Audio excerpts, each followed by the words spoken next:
And we have seen in the past few days a certain degree of liberal agita at how the economic package has been put together. I would not say, I don't know if we can say what the liberal view that is skeptical and the liberal view that is positive, which one is dominant in the progressive community.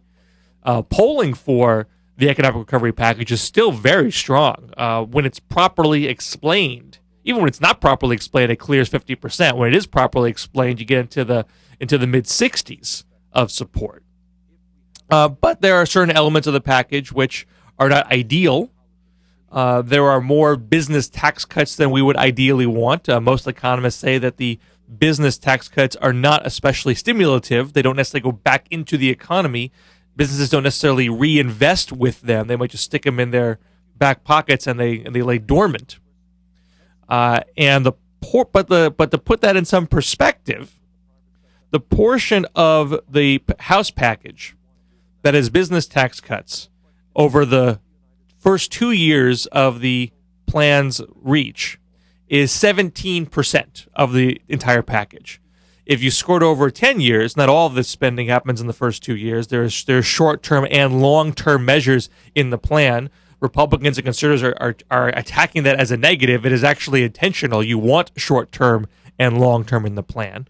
The 10-year package, the business tax cuts amount to only 1.5% of the plan because those tax provisions are temporary. So, again, could that money be better spent elsewhere? I'm quite sure it can.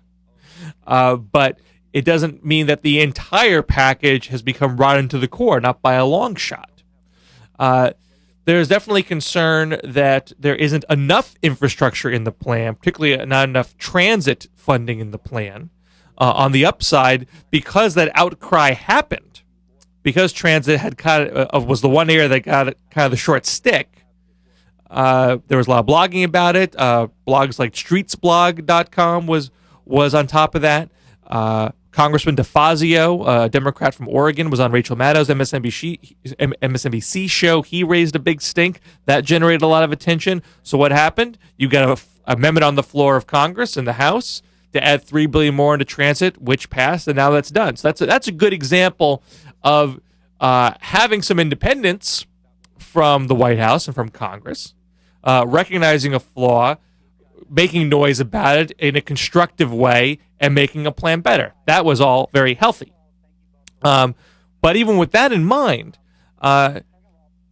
there's probably less infrastructure that I think some folks on the left would want. But when my group, Campaign for America's Future, put out its ideal plan in December, we had more in infrastructure and in green investment than the House did, but we had less than the House in terms of education. The House was triple the amount that we had for education, had even more than we had in regards to extending unemployment assistance. So there's some areas that is greatly more positive than others. It's all a balancing act. And so if you look at the entire package, it looks to me that what the White House wanted to do and what the House of Representatives wanted to do was to front load as much spending as possible. This is a very dire recessionary period, risks of depression. You want to get as much money moving immediately as you can. As Paul Krugman said last month, the big worry is that not that the package will be too big, but we can't figure out how to spend it quick enough, find enough projects to spend it on. That's the short-term concern. So they try to do things that would have the most short-term punch and aid the states. Education, a lot of education funding is going to prevent cuts that would undermine any stimulative effect. Unemployment benefits go right into the economy because people who are unemployed need that money just to stay afloat.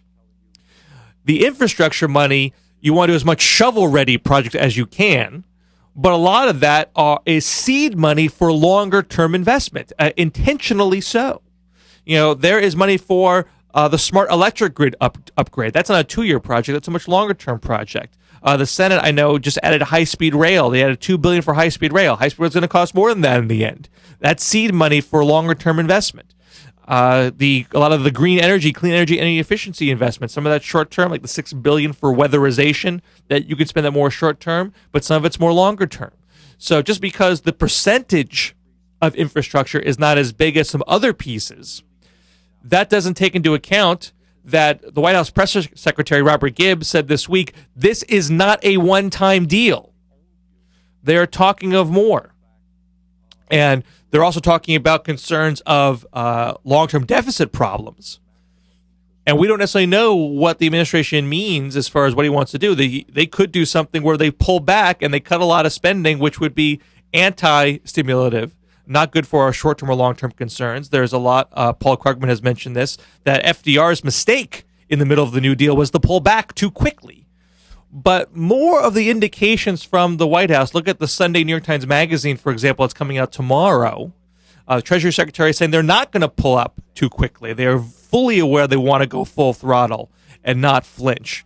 You have Larry Summers saying on Meet the Press last week that those Bush tax cuts for the wealthy, we may not repeal them today, but we can't afford them for long. They will be gone in short order. They're going to get some money from that. You had Robert Gates, the defense secretary, Bush's defense secretary, now Obama's, testifying on the Hill. We're going to have to tighten the belt at the Pentagon. We are not going to be able to spend as much as we would like. We're going to have to scrap some projects that are not effective. It looks like we're going to get some money out of that. So that's how we're going to be able to pay for, in part, more of these long-term investments. So I think there's some concern out there that this bill is the one shot. So we got to get everything in there because this is our last chance to get these things done. And we can't predict the politics. Obviously, if Obama's numbers tanked in 6 months, then it probably would be the last shot. But it doesn't seem to be where Obama's people are thinking right now. They're thinking this is a down payment for future investments. So we should push. But we should also push to get this done quickly because the quicker this gets done, the more we can see that what is working, what isn't working, and make adjustments going forward. The situation is too dire to dilly-dally and get bogged down in these debates. Be constructive. Push for improvements where you can, but also push for quick action because that is just as important. And I got a phone number up on LiberalOasis.com and at ourfuture.org how you can toll-free call Congress and let them know you want this passed as soon as possible.